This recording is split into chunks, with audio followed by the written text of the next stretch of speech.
안녕하세요. 성강북스입니다. 오늘은 안톤 체호프의 단편선 베로치카 중에서 인상 깊었던 부분을 여러분과 공유하고자 합니다.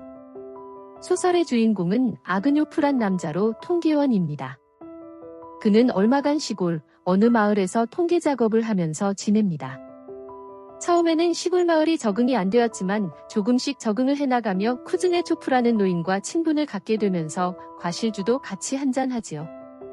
이제 어느덧 마을을 떠나가야 할 시간이 다다랐고 아그뇨프는 노인과도 작별 인사를 하며 떠나려는데 한 사람과 작별 인사를 못해서 서성입니다. 작별 인사를 하려던 사람은 바로 노인의 딸인 베로치카라는 여성입니다. 그는 그녀에게 작별 인사를 하고 베로치카는 그의 떠나가는 길을 마중을 해줍니다. 떠나가는 길에 그녀와 함께 있었던 일들을 그는 이야기를 하면서 만약 10년쯤 지나고 나서 우리가 다시 만나게 되면 어떤 모습일까요? 라고 그녀에게 물어보게 되지만 그녀는 다른 생각에 그의 말을 듣지 못합니다. 한참을 걷다가 갑자기 베로치카는 아그뇨프에게 그녀의 사랑을 고백합니다. 순간 당황한 아그뇨프는 자신이 그녀를 사랑하는 만큼의 감정을 가지고 있는 것은 아니라고 말하게 되지요. 창피해진 베로치카는 그대로 다시 집으로 돌아가고 한참을 고민하다가 아그뇨프는 무언가 잃어버린 것을 되찾고 싶다는 욕망으로 다시 베로치카의 집으로 돌아갑니다. 하지만 그는 베로치카의 집에서 아무것도 하지 못하고 다시 읍내로 돌아오면서 소설은 끝이 납니다. 저는 이 소설을 읽으면서 처음에는 이게 무슨 내용인지를 이해하기 어려웠습니다. 항상 체호프의 소설은 그러한 면을 지니고 있는 것 같은데요. 제가 느낀 해석은 아마도 사람은 어떤 부분에 있어서, 특히 감정적인 면에 있어서 자기 자신을 제대로 알지 못한다는 것을 말해주고 있는 것 같았습니다. 아그뇨프의 감정 변화가 그런 부분을 이야기해주는 것 같았고요. 소설 마지막 부분에 밤늦게 돌아다니는 아그뇨프를 보고 보수파 신자 주인이 오밤중에 뭐하러 싸돌아다녀? 그 시간에 기도나 할 것이지. 라는 이야기로 소설이 끝이 나게 되는데 자신도 모르는 자신의 감정에 대하여서 어쩔 줄 몰라 하는 인간의 한계를 이야기하는 것 같기도 하였습니다.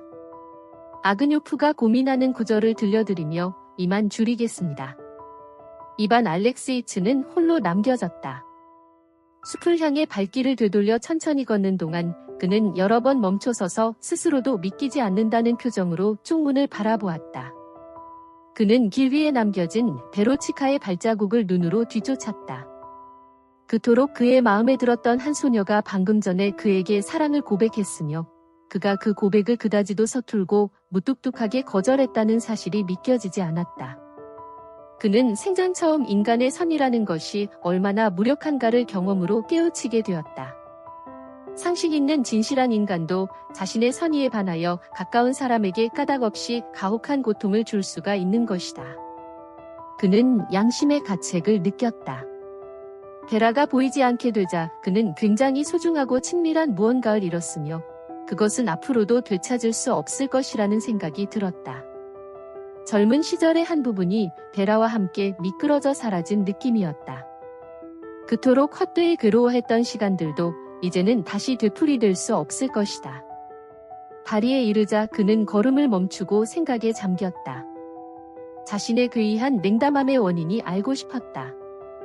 그것이 외부적인 요소가 아니라 자기 자신 안에 내재되어 있다는 점이 명백했다.